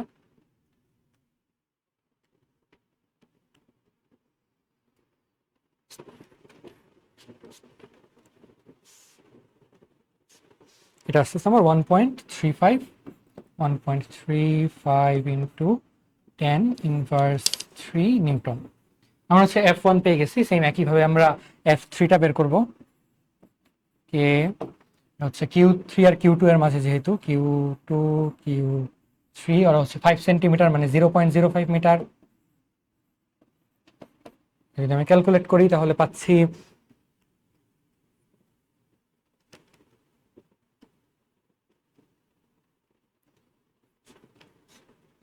2.88 ইন্টু 10⁻⁴ নিউটন। এবার দেখো এটা হচ্ছে 10⁻³ এটা হচ্ছে 10⁻⁴, দ্যাট মিনস এটা হচ্ছে ছোট। সো F3টা ছোট, বাট F1টা কি বড়, তাহলে অবজেক্টটা কোন দিকে যাবে? এটা যেহেতু বড় তাই অবজেক্টটা আলটিমেটলি এদিকেই চলে যাবে। কত বলে যাবে? F1 যেহেতু বড় তাই F1 থেকে আমি F3 মাইনাস করবো। তো নেট বল যেটা, সেটাকে আমি সামেশন অফ F দিয়ে লিখি, সেটা হচ্ছে F1 minus F sorry F3 minus F1। এটা হচ্ছে এই, সরি একটু ভুল হয়েছে, F3 F1, F1টা বড়, F1 বড়, F1 মাইনাস F3, এটা থেকে এটা মাইনাস করে দেবো, যত আসে সেটাই অ্যান্সার। এবার দেখো সেকেন্ড একটা কোশ্চেন বলছে, সেটা হচ্ছে কপি করে নিই।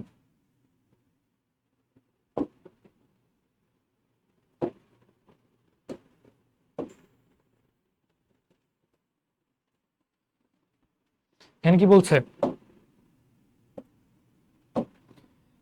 এই যে +8 ন্যানোকুলম চার্জ যেটা, এটাকে আমি যদি -8-এ নিয়ে যাই, এটা এখন থেকে -8 ন্যানোকুলম, তাহলে নেট বল হিসাব করো।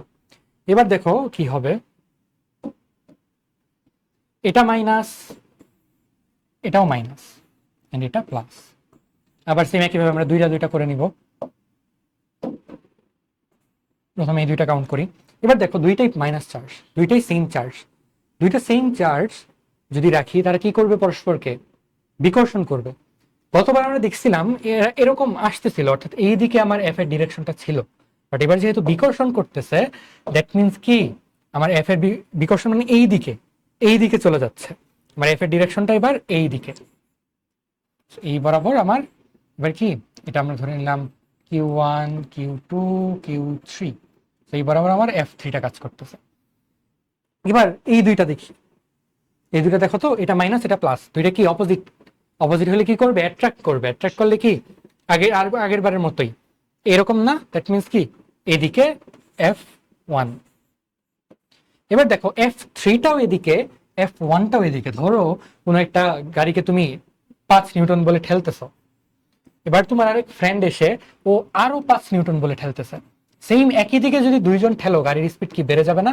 তার মানে কি দুইটা এখানে কি অ্যাড হয়ে যাবে, দুইটা ফোর্সই এদিকে, দ্যাট মিনস দুইটা ফোর্সই এবার কি অ্যাড হয়ে যাবে। আমরা সেম আগের প্রসেসে F1 এন্ড F3 বের করব, বের করার পর আমরা নেট যেই ফোর্সটা সেটা দেখাবো হচ্ছে কি আগেবার মাইনাস করছিলাম বাট এবার প্লাস করে দিব, কারণ কি তাদের ডিরেকশন সেম। এটা আসলে ভেক্টরের কনসেপ্ট, তোমরা সবাই জানো, তাও বলে দিলাম। তাহলে এই ম্যাথটাও কি আমরা পারবো না এবার।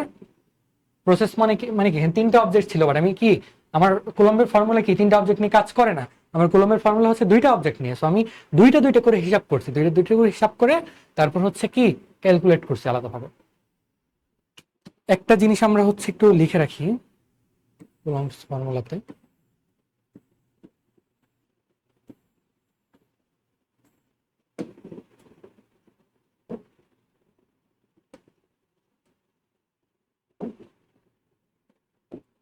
এই যে ফর্মুলাটা এখানে আমরা কিউ বের করে চিহ্ন বসাবো না,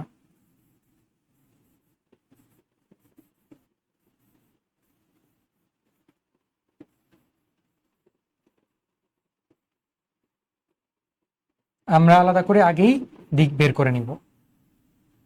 লাইক কোনো কিছু যদি হচ্ছে -10 কুলম্ব চার্জ থাকে আমরা ম্যাথ করার সময় জাস্ট 10টা বসাবো, বাট আমরা দিকটা ম্যানুয়ালি হিসাব করে নিব, ওরা হচ্ছে সেম চার্জ নাকি অপোজিট চার্জ এটা দেখে। লাস্ট আরেকটা ম্যাথ,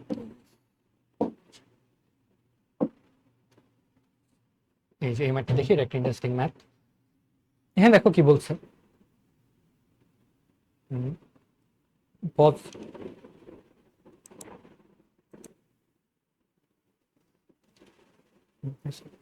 আচ্ছা এই ম্যাথটা আমরা দেখবো কি বলছে দেখি। আমরা হচ্ছে ফিগার ড্র করে ফেলবো ম্যাথ দেখার সাথে সাথে। 3 কুলম্ব চার্জ যুক্ত একটা 50 গ্রাম ওজনের বল, যেটা ধরে বল এটা হচ্ছে 3 কুলম্ব মানে +3 কুলম্ব, এন্ড ওর ওজন কত 50 গ্রাম।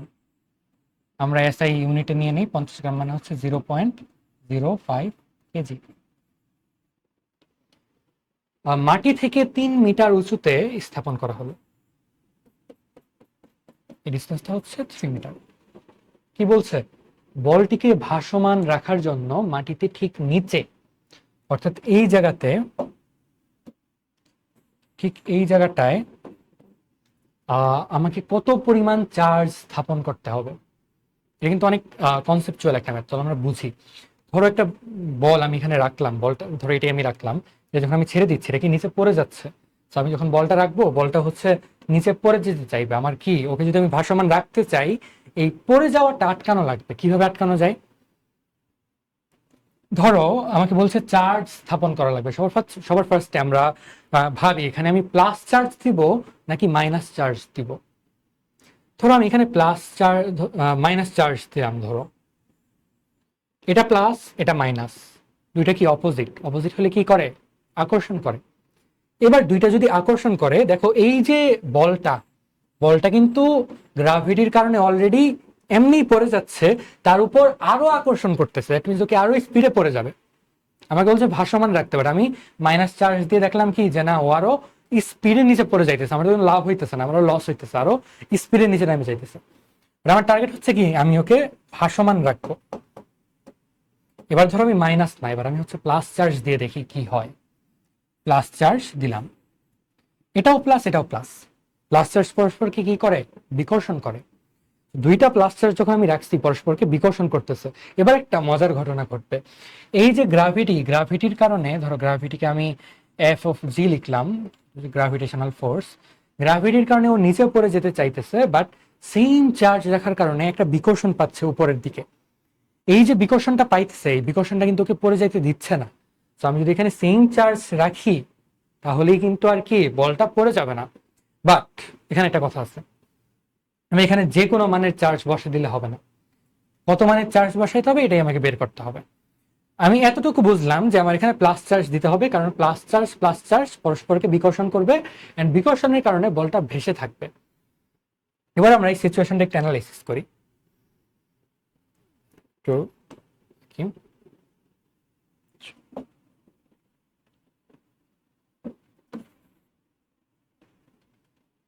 আমরা দেখলাম কি গ্রাভিটেশনাল ফোর্সের কারণে এটা নিচে পড়ে যাচ্ছে, বাট এই যে আমি প্লাস চার্জে যখন রাখলাম তখন এই প্লাস চার্জ আর এই প্লাস চার্জ পরস্পরকে কি বিকর্ষণ করবে।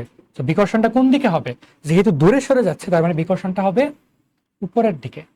এটাকে আমি কুলম্বস ফোর্স দিলাম, যেহেতু কুলম্বস ল থেকে আসছে।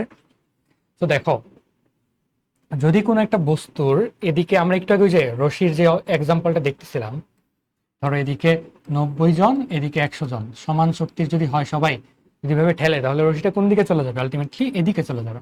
তো এদিকে 10 জন এক্সট্রা আছে। আমি যদি চাই যে রশিটা কোনো দিকেই না যাক, আমাকে কি করতে হবে,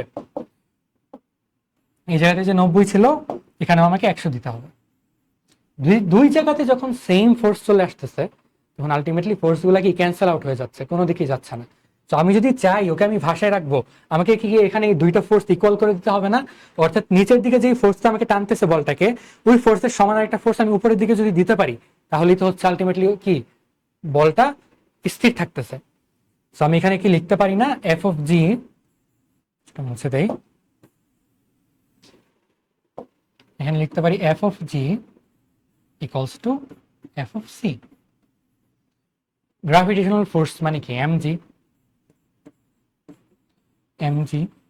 আর এটা হইতেছে আমরা আগে যে ফর্মুলাটা পড়ছি, Q1 Q2 divided by R square.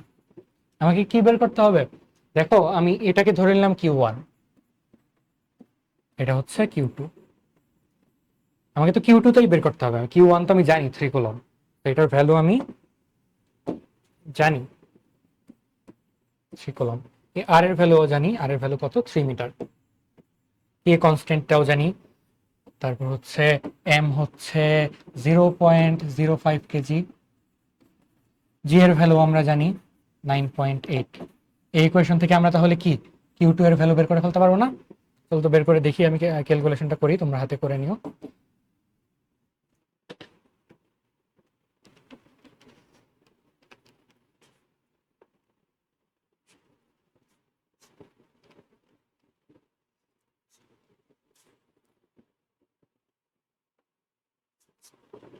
Answer আসতেছে 1.63 ইন্টু 10 ইনভার্স না 10 কুলম্ব। দেখো অনেক ছোট কিন্তু, 10 ইনভার্স 10, দ্যাট মিনস দশমিকের পরে 10টা শূন্য, তারপরে গিয়ে 16। তাহলে এটার মানে বোঝাচ্ছে এত ছোট পরিমাণ চার্জও যদি আমি এখানে রাখি, ও এনাফ পরিমাণ বিকর্ষণ বল সৃষ্টি করতে পারবে, যার কারণে এই যে গ্রাভিটিটা এটা ক্যান্সেল আউট হয়ে যাবে, দ্যাট মিনস বলটা নিচে পড়ে যাবে না। আশা করি এই ম্যাথটা আমরা বুঝতে পারছি। এবার দেখো এই ম্যাথের পরের বি নাম্বারটা, এটার একটা ভেরিয়েশন একটু দেখি।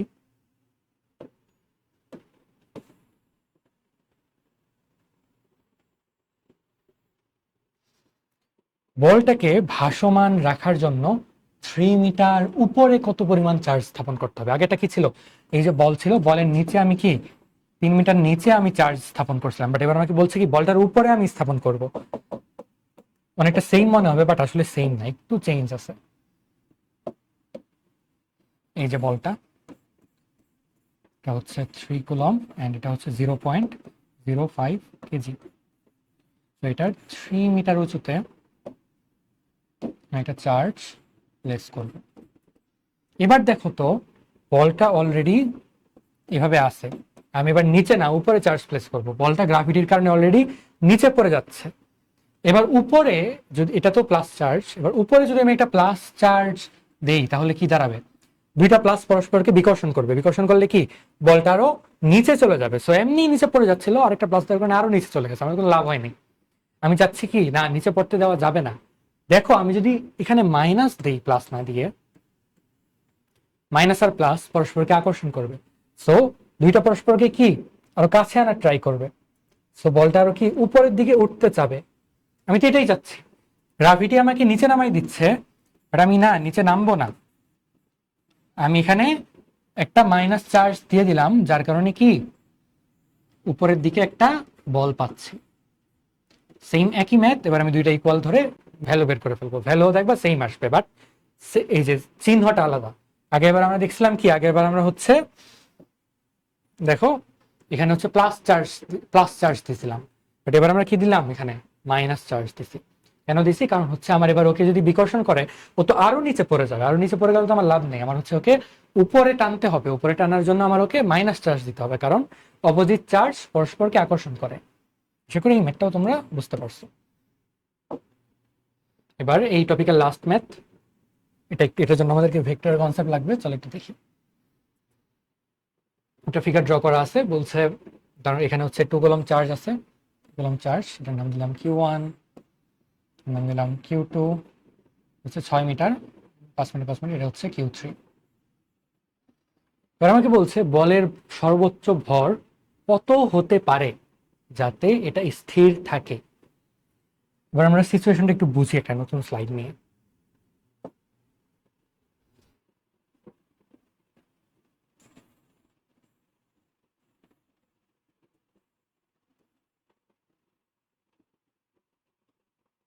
এটা একটা সমদ্বিবাহু ত্রিভুজ, 5 5 6,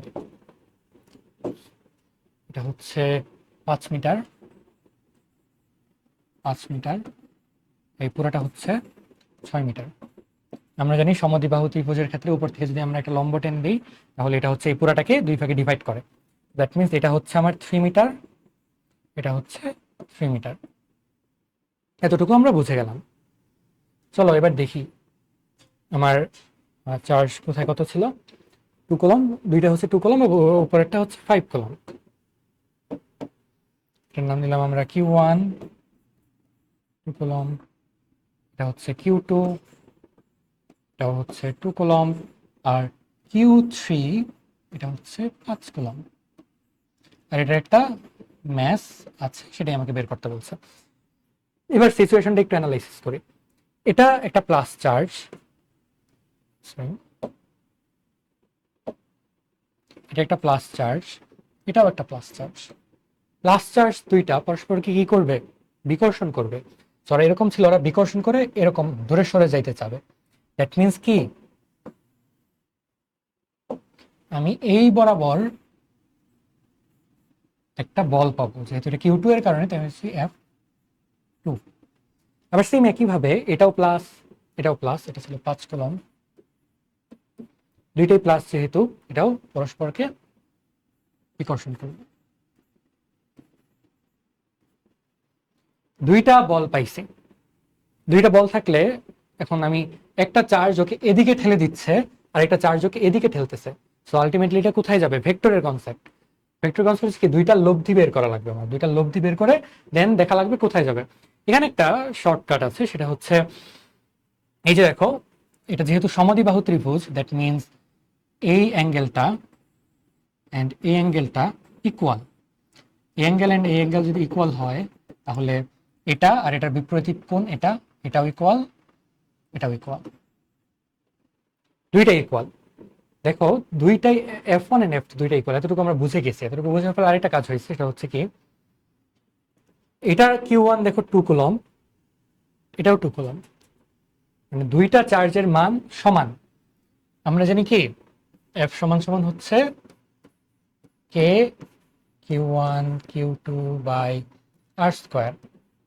এবার দেখো তো F1 যদি আমি বের করি, Q1 সরি Q1 Q2 না, একটু ভুল হয়েছে, এটা হচ্ছে Q3, হচ্ছে Q3। সো আমি যদি এবার হচ্ছে F1টা বের করি, F1 সমান সমান হচ্ছে Q1 Q3। By 5 metre. এবার F2টা যদি বের করি, এটা হচ্ছে কে Q2 Q3 5 ওইটা 5 মিটার। এবার দেখো তো Q3 দুই জায়গাতে সমান, Q1 2 কলম, Q2 2 কলম। এবার দুইটাই যদি আমি ক্যালকুলেট করি, দুইটা দেখবা ইকুয়াল আসবে। ক্যালকুলেট করে দেখাই।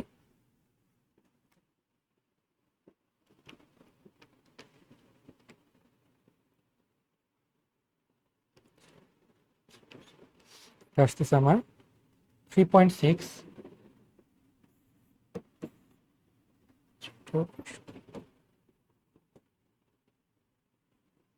F1টা আসতেছে আমার 3.6 ইন্টু 10⁻9 নিউটন। আবার F2ও আসতেছে 3.6 ইন্টু 10⁻9 নিউটন। দুইটা ফোর্সের মানই সমান, এটাও সমান এটাও সমান। আমরা জানি যে ভেক্টরে দুইটা সমান ভেক্টরের লব্ধি তাদের যে মাঝখানের যে অ্যাঙ্গেলটা সেটাকে সমদ্বিখণ্ডিত করে, অর্থাৎ দুই ভাগে ভাগ করে। এখানে দেখো অলরেডি দুই ভাগে ভাগ করাই আছে।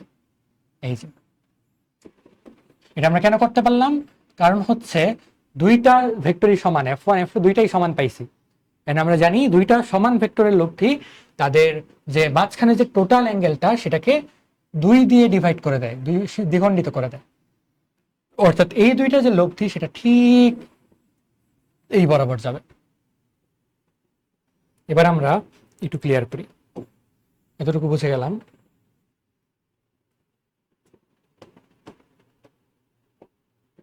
আচ্ছা, বাকি ফোর্সগুলো আর রাখবো না। আমরা দেখতেছি কি এটা উপরের দিকে যাবে, এটার নাম দিলাম এফ সি, সামেশ এফ সি। আচ্ছা এফ সি মানে হচ্ছে দুইটা লব্ধি আমরা বের করব। আর নিচে কি গ্র্যাভিটি এমজি। বল ভাষা যদি আমি বলটাকে যদি আমি ভাসাইতে চাই, দ্যাট মিন্স কি এমজি আর এটাকে কি ইকুয়াল হইতে হবে। কারণ একটু আগে আমরা কনসেপ্টটা দেখে আসছি, দুইটা ইকুয়াল না হইলে হয় নিচে পড়ে যাবে না হয় উপরে উঠে যাবে। চলো এবার আমরা করে ফেলি। আমরা হচ্ছে লিখতে পারি কি এফ সি সমান সমান MG yeah F of G, same আগের মতো। এবার এফ সিটা আসলে কি, এফ সি হচ্ছে এই যে F1 এন্ড এই যে F2 দুইটা ভেক্টরের লব্ধি। দুইটা ভেক্টরের লব্ধি বের করার জন্য আমার কি করতে হবে, অ্যাঙ্গেল বের করা লাগবে। চলো আমরা এবার ফ্রেশ করে একদম অ্যাঙ্গেলটা বের করি। তোমরা হচ্ছে এটা একটা সমকোণী ত্রিভুজ, সমকোণী ত্রিভুজ। এটা হচ্ছে কি ভূমি, এটা হচ্ছে অতিভুজ। ভূমি আর অতিভুজ হইলে কোণ বের করার ইয়া কি, এই অ্যাঙ্গেলের সাপেক্ষে এটা হচ্ছে লম্ব। দ্যাট মিনস আমি লিখতে পারি সাইন থিটা সমান সমান 3/5। এখান থেকে আমি কি লিখতে পারি, থিটা ইকুয়ালস সাইন ইনভার্স 3/5। এবার এই থিটাটা আমার কাজে লাগবে কি এটা বের করতে, একদম ইজি। আমরা আরেকটা শর্টকাট জেনে রাখতে, সরি এটা না দেখ, শর্টকাট হচ্ছে দুইটা সমান ভেক্টরের লব্ধি।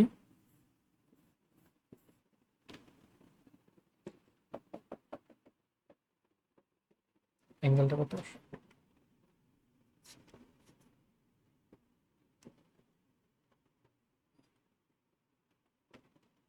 এটা আসতেছে 36.86 ডিগ্রি। এতটুকু হচ্ছে আমার 36.86 ডিগ্রি, এই যে এতটুকু। তাহলে এই পুরাটা কি দ্বিগুণ না, এটার দুই গুণ। সেটাকে আমি দুই গুণ করলে আমার আসতেছে 73.73 ডিগ্রি, 73.73 ডিগ্রি। এবার দেখো দুইটা ভেক্টরের মাঝে কোণ জানা থাকলে আমরা কোন ফর্মুলা ইউজ করি, ভেক্টরের লব্ধি ইউজ করি। ভেক্টরের লব্ধি কি হবে, FC √f1 square plus f2 square plus 2f1 f2 cos theta. থিটাটা এখানে কত ছিল, 73.73 ডিগ্রি। ক্যালকুলেট করলে আমি FC পেয়ে যাব। FC পেয়ে গেলে এবার আমি এখানে বসাই দিব, এই যে এখানে আমি বসাই দিতে পারবো এফসির মান। তাহলে আমি লিখতে পারি FC equals MG, that means M equal হচ্ছে F by G. I hope এটাও তোমরা বুঝতে পারছো। আমরা আরেকবার এটা একদম ক্লিন ভাবে ম্যাথটা করব। চলো,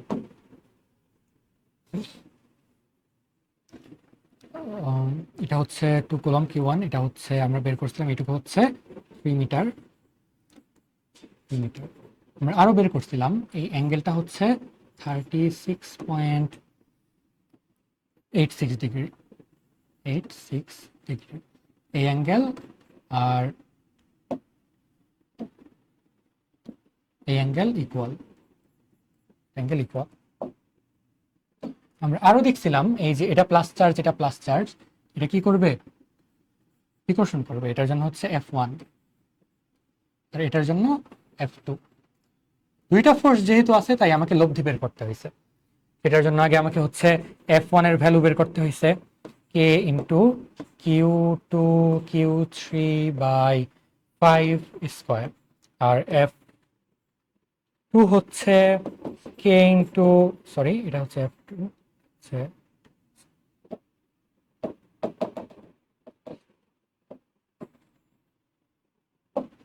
হচ্ছে আমার Q1 Q3 by R square. এটা হচ্ছে আমার F1।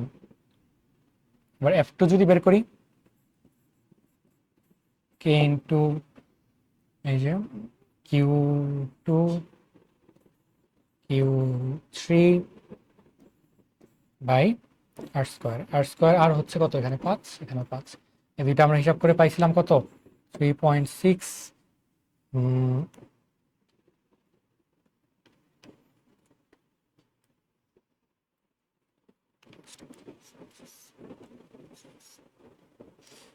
আমি 3.6 ইন্টু 10^9 নিউটন, এটাও আমরা সেম পাইছিলাম। এবার দেখো দুইটার মান আমরা জানি, আমরা জানি যে এইটুকু অ্যাঙ্গেল হইতেছে 36.86 ডিগ্রি। আমরা এটাও জানি এটা হচ্ছে আমার সমদ্বিবাহু ত্রিভুজ, যার কারণে লম্ব টেনে দিছি। লম্ব টেনে দেওয়ার কারণে এই যে বিপ্রতীপ কোণ হয়ে দুইটা সমান হয়ে গেছে। তাহলে এই ফুল অ্যাঙ্গেলটা হচ্ছে 36.86 এর 2 গুণ। তাহলে আমি এবার এফসি বের করতে পারি। এফসি ইকুয়াল √ওভার F1 square plus F2 square plus 2 F1 F2 cos 73.73 degree to newton. এটা যদি আমরা ক্যালকুলেট করি তাহলে দাঁড়াচ্ছে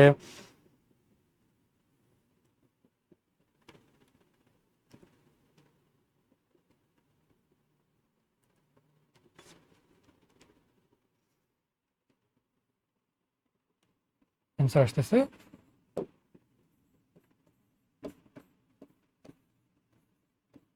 এটা হচ্ছে লব্ধিবল। লব্ধিবলটা কোন বরাবর হবে, একদম উপর বরাবর, একদম হচ্ছে এই বরাবর, এই বরাবর আমি এফসি পাইছি।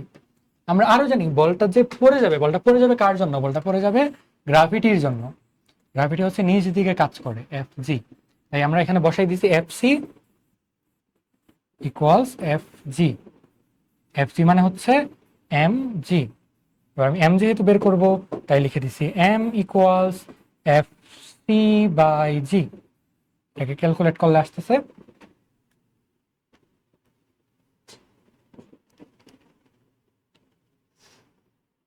5.87 ইন্টু 10^8 কেজি। আমি কি এত বড় এত ভারী একটা বস্তু এখানে রাখতে পারবো, বাট তবুও কি সেটা পড়ে যাবে না। দেখো এখানে 10-এর পরে হচ্ছে 1-এর পরে হচ্ছে 8, মানে 8টা শূন্য, এত বড় ভারী একটা জিনিস আমরা রাখতে পারবো। কারণ হচ্ছে কি আসলে এই যে গ্রাভিটেশনাল ফোর্স যেটা আসলে অনেক উইক, কুলম্ব ফোর্সটা অনেক স্ট্রং হয়, এই জন্য হচ্ছে অল্প একটু চার্জ দিতেই আমি এখানে অনেক ভারী বস্তু রেখে দিতে পারতেছি। এবার আর দুইটা কোশ্চেন আছে, তাহলে এই টপিকটা কভার হয়ে যাবে আমাদের।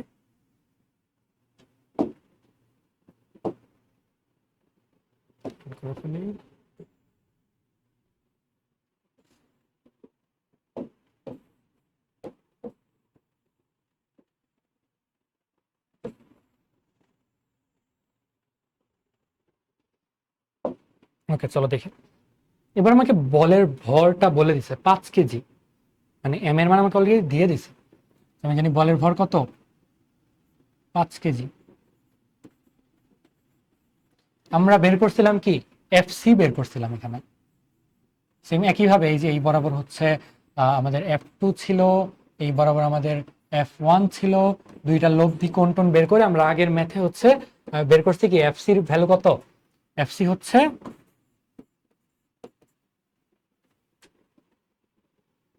কত ছিল, 5.76 ইন্টু 10 পাওয়ার 9 নিউটন। 5.76 ইন্টু 10 পাওয়ার 9 নিউটন, এটা ছিল আমার এফসি এর ভ্যালু। এবার দেখো এফসিটা কাজ করতেছে উপরের দিকে, আবার এমজি কাজ করতেছে নিচের দিকে। এমজিটা কত বের করি, মানে এফজিটা কত সেটা বের করি। এফজি হইতেছে 5 ইন্টু 9.8 gives me 49 নিউটন। দেখো নিচে জাস্ট 49 নিউটন বলে টানতেছে, আর উপরে হচ্ছে 5.76 ইন্টু 10 পাওয়ার 9, মানে 9টা শূন্য আছে। তো বড় কোনটা, অবশ্যই এটা বড়। তাহলে আমার এখানে লব্ধি বলটা কোন দিকে যাবে, সেম আগের কনসেপ্ট যে রশি টানাটা দিয়ে এক্সপ্লেইন করছিলাম, এদিকে হচ্ছে ছোট এদিকে বড়, দ্যাট মিনস আলটিমেটলি এটা উপরের দিকে যাবে, বলটা উপরের দিকে উঠে যাবে। কতটুকু বলে উঠবে, দুইটাকে মাইনাস করে দিব। সামেশন অফ এফ মানে হচ্ছে লব্ধি বল সমান সমান F C minus F G. বেশি একটা চেঞ্জ হবে আসবে না,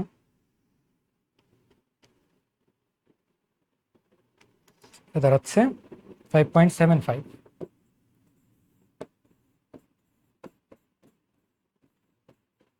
এবার আমি পেয়ে গেছি কি উপরের দিকে আমার এতটুকু বল পাচ্ছে। আমরা জানি কি F equals M A,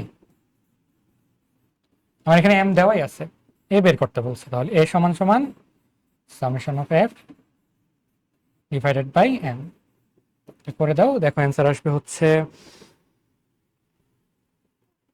Vishal answer আসবে একটা 1.151 ইন্টু 10 পাওয়ার 9,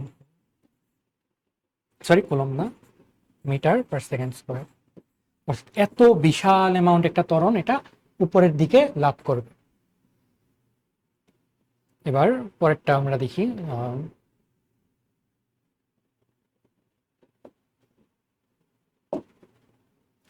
যদি বলটা ভরহীন হয় এবং +2 চার্জের যে কোনো একটা -7 চার্জ দ্বারা প্রতিস্থাপিত হয়, ফিগারটা ড্র করে ফেলি।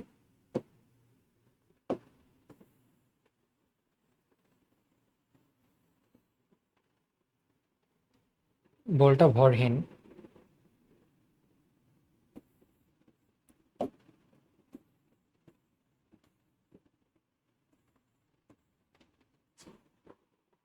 +2 চার্জের যে কোনো একটা -7 কুলম চার্জে হয়ে যাবে। এটা ধরে নিলাম -7 কুলম, এটা হচ্ছে Q2, আর Q1 আগের মতোই ছিল +2 কুলম, আর বলটা হচ্ছে Q3, সেটা হচ্ছে কি +5 কুলম। আমরা আরো কি কি জানতাম, অ্যাঙ্গেলটা জানতাম, অ্যাঙ্গেলটা হচ্ছে 36.83 ডিগ্রি। এবার একটু দেখো তো, এটা হচ্ছে মাইনাস, এটা প্লাস, দুইটা অপোজিট চার্জ। তো দুইটা অপোজিট চার্জ কি করবে, অ্যাট্রাক্ট করবে। অ্যাট্রাক্ট করলে এটা বল কি এদিকে পাবে নাকি এদিকে পাবে। দেখো তো দুইটা যদি পরস্পরকে অ্যাট্রাক্ট করে, ও কোন দিকে যাচ্ছে, নিচে নেমে যাচ্ছে, দ্যাট মিনস কি নিচের দিকে বল পাবে, ও এই বরাবর একটা বল পাবে, সেটার আমরা নাম দিলাম কি F2। এবার এটার জন্য দেখি, এটাও প্লাস এটাও প্লাস, তার মানে বলটা কোন দিকে পাবে, এই দিকে পাবে, এটার নাম আমরা দিলাম F1। এবার দেখো F1 আর F2 তো আমরা ক্যালকুলেট করতে পারবো K Q1 Q2 by R square formula দিয়ে। সো F1 আর F2 আমরা বের করতে পারবো। এবার আমাকে কি করা লাগবে, লব্ধি বের করা লাগবে। এবার অ্যাঙ্গেলটা কি আমরা জানি, একটু দেখো তো,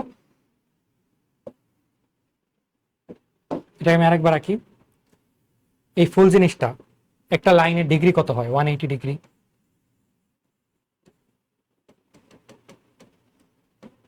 এবার দেখো এই লাইনের এখানে এতটুকু হচ্ছে 36.83, তাহলে এই পুরোটা কতটুকু, 2 দিয়ে মাল্টিপ্লাই করছিলাম আমরা 73 73 ডিগ্রি। এটা যদি 73.73 ডিগ্রি হয় আর এই পুরাটা যদি হচ্ছে আমার 180 ডিগ্রি হয়, তাহলে আমি কি ইজিলি এইটুকু বের করতে পারবো না? কিভাবে বের করবো? 180 ডিগ্রি মাইনাস 73.73 ডিগ্রি, এটা যদি আমরা করি তাহলে আমার আসতেছে 106.27 ডিগ্রি। এবার দেখো F1 আমরা বের করতে পারবো, F2 বের করতে পারবো, দুইটা এন্ড হচ্ছে তাদের মাঝের অ্যাঙ্গেলটা আমরা জানি, তাহলে ভেক্টরের লব্ধিতে আমরা অ্যান্সারটা বের করে ফেলতে পারবো। কিভাবে বের করবো? যে F1 square plus F2 square plus 2F1 F2 into cos 106.27 degree, এটা বের করলে এই বরাবর একটা আমরা ফোর্স পেয়ে যাবো।